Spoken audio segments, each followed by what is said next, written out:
Voice of మన్యాసిని స్వాగతం సుస్వాగతం. రాష్ట్రంలో చాలా చిత్రమైన పరిస్థితులు నెలకొని ఉన్నాయి. ఒకవైపు చూస్తే రావణ్ అరెస్ట్, అంతకుముందు ప్రొఫెసర్ నాగేశ్వర గురించి కొంత గొడవ, అలాగే కేవీ రెడ్డి అరెస్ట్, ఇలా చూసుకున్నట్లయితే కానీ అట్ ద సేమ్ టైం మనం ఎవరు అబ్జర్వ్ చేయని ఇంకో విషయం కూడా ఉంది. అదంటే నారా లోకేష్ ఆయన రష్యా వెళ్ళాడు, మరి కొరియా వెళ్ళాడు, పెట్టుబడుల కోసం ఆయన అక్కడ వాళ్ళతో మాట్లాడుతున్నాడు. కానీ ఆ ఇష్యూ సరిగ్గా జనాలకు ఫోకస్ అవటం లేదు.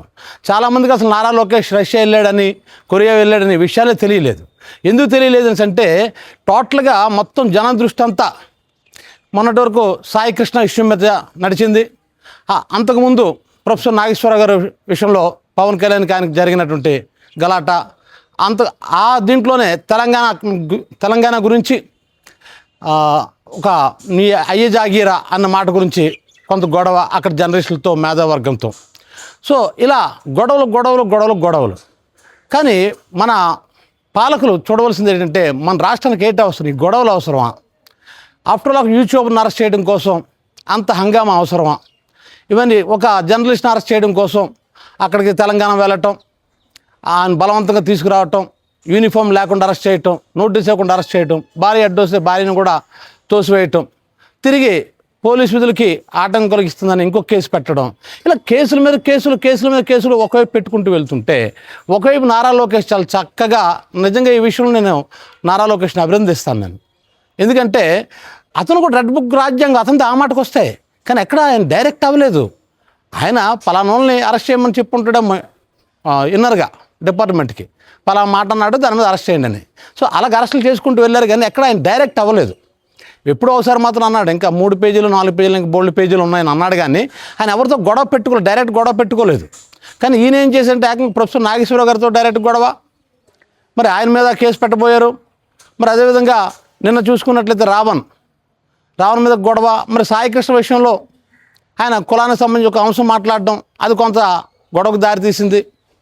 సో ఇలా ఇతను ఎందుకు పవన్ కళ్యాణ్ ఈ విధంగా ప్రవర్తిస్తున్నాడు అర్థం కావట్లేదు. ఈ విషయంలో మాత్రం నారా లోకేష్ బెటర్ దాన్ పవన్ కళ్యాణ్ అనిపిస్తుంది. ఎందుకంటే ఆయన తన పని చేసుకుంటూ వెళ్ళిపోతున్నాడు. నిజానికి ఇది ఆయన పని కాదు, ఆయన విద్యాశాఖ మంత్రి. కానీ విద్యాశాఖ మంత్రి అయినప్పుడు కూడా రాష్ట్రానికి పెట్టుబడులు తీసుకురావడం కోసం ఆయన వివిధ దేశాలు వెళ్తున్నాడు, ఆ ప్రజలతో మాట్లాడుతున్నాడు. మరి ఎంత పెట్టుబడి వస్తుందో రాదో తర్వాత సంగతి, కానీ ప్రయత్నిస్తున్నాడు కదా, అందులో లోపం లేదు. ఎందుకంటే నాయకుల లక్షణం అది. ఒక నాయకుడు ఏం చేయాలంటే వ్యక్తిగత గొడవల్లోకి దిగడం కాదు, ఎవడో ఏదో అన్నాడనేసి గొడవలు దిగడం కాదు. అలా అయితే ఈ రాష్ట్రం చాలామంది పరిపాలించారు. ఎన్టీ రామారావు గారిని ఎన్ని సినిమాల ద్వారా ఎన్నిసార్లు విమర్శించారు. అలా ప్రతి నాయకుడిని విమర్శిస్తారు. రాజశేఖర రెడ్డిని చాలామంది విమర్శించేవారు, జలయజ్ఞం కాదు ధనయజ్ఞం అని, ఇలా రకరకాల ఆయన్ని కూడా విమర్శించారు. కానీ ఆయన ఎప్పుడు కూడా వ్యక్తిగతంగా ఇప్పుడు తీసుకోలేదు. ఆ రెండు పత్రికలు విమర్శించాడు తప్ప ఉపా చట్టాలు పెట్టేసి అలాగా వేధించిన గట్టేం చేయలేదు. అయితే దీనికి వీళ్ళు ఎన్నో చెప్తున్నారు ఏంటంటే ఆ మతాన్ని, దేవుణ్ణి కించపరిచాడని. మరి అక్కడ కూడా దానికి అతని తరపున లాయర్ జడ శ్రావణ్ కుమార్ ఏమంటున్నాడంటే, మరి అలాగైతే మరి రాధా మనోహర్ దాస్ మరి క్రిస్టియన్ మతం మీద ఎటువంటి వ్యాఖ్యలు చేశాడు, 2 చెక్కలు 3 మేకులు దేవుడని. డిప్యూటీ స్పీకర్ ట్రిబుల్ కూడా మరి క్రిస్టియన్ మతం మీద ఎన్నో వ్యాఖ్యలు చేశాడు. అంటే ఇలా వ్యాఖ్యలు చేసి అరెస్టులు చేస్తే మరి వీళ్ళిద్దరి పరిస్థితి ఏంటి? మరి గతంలో కూడా పవన్ కళ్యాణ్ హిందూ మత పెద్దల నుంచి ఇటువంటి గొడవలన్నీ వస్తాయని ఒకసారి అన్నాడు. ఇంకోసారి తిరుపతి రెడ్డి ఇష్యూలో వచ్చేటప్పుడు హిందువులు నోరు మూసుకుని ఇంట్లో కూర్చుంటారా, బయటికి రారా అని రెచ్చగొట్టాడు. మరి ఇవన్నీ ఏంటి? లేదు, పోనీ దైవదోషం గురించి మేము ఈ కేసు పెట్టలేదు, దేశద్రోహం కోసం పెట్టానంటైతే అంటే ఏంటి? హెడ్మా చనిపోయేటప్పుడు శ్రద్ధాంజలి ఘటించని కేసు పెట్టా అంటున్నారు. మరి హెడ్మా చనిపోయేటప్పుడు శ్రద్ధాంజలి ఘటించినట్లయితే దానికే కేసు పెడితే, మరి జల్సా సినిమాలో మరి నక్సలైట్ యాక్టింగ్ చేశాడు. అంతేకాకుండా మరి ఆచార్య సినిమాలో రామ్ చరణ్ నక్సలైట్ కనుక చేశాడు. మరి అంతవరకు ఎందుకు? ఈయనే స్వయంగా ఇవన్నీ పక్కన పెట్టండి, ఈయనే స్వయంగా నేను నక్సలైట్లో కలిసిపోతాను అనుకున్నాను, కానీ మన్నే చిరంజీవి ఆపాడన్నారు. నక్సలైట్లు సపోర్ట్ చేస్తే అది దేశద్రోహం అవుతుంది అనుకున్నట్లయితే మరి వీళ్ళు చేసినవన్నీ ఏంటి? మరి ఎన్టీ రామారావు అయితే ఫస్ట్ మీటింగ్లోనే నక్సలైట్లు దేశభక్తులు అన్నాడు ఆయన. మరి అప్పుడు ఆయన తప్పు చేసినట్టేనా? ఇప్పుడు వీళ్ళు తప్పు చేసినట్టేనా? కానీ ఒక పదాన్ని పట్టుకొని ఎంత యాగీ చేసి కేసులు పెట్టుకుంటూ వెళ్ళిపోతుంటే, అంతకుముందు పోసాని కృష్ణమురళిని ఇలా పెట్టుకుంటూ వెళ్ళిపోయారు. పోనీ అవి పక్కన పెట్టండి, పోసాని కృష్ణమురళి ఇచ్చేసినా ఎక్కడ కూడా లోకేష్ డైరెక్ట్ అవ్వలేదు. మీరు గమనించి చూడండి, లోకేష్ ఎక్కడ కూడా డైరెక్ట్ అవ్వలేదు. కానీ ఇతను డైరెక్ట్ అవుతున్నాడు.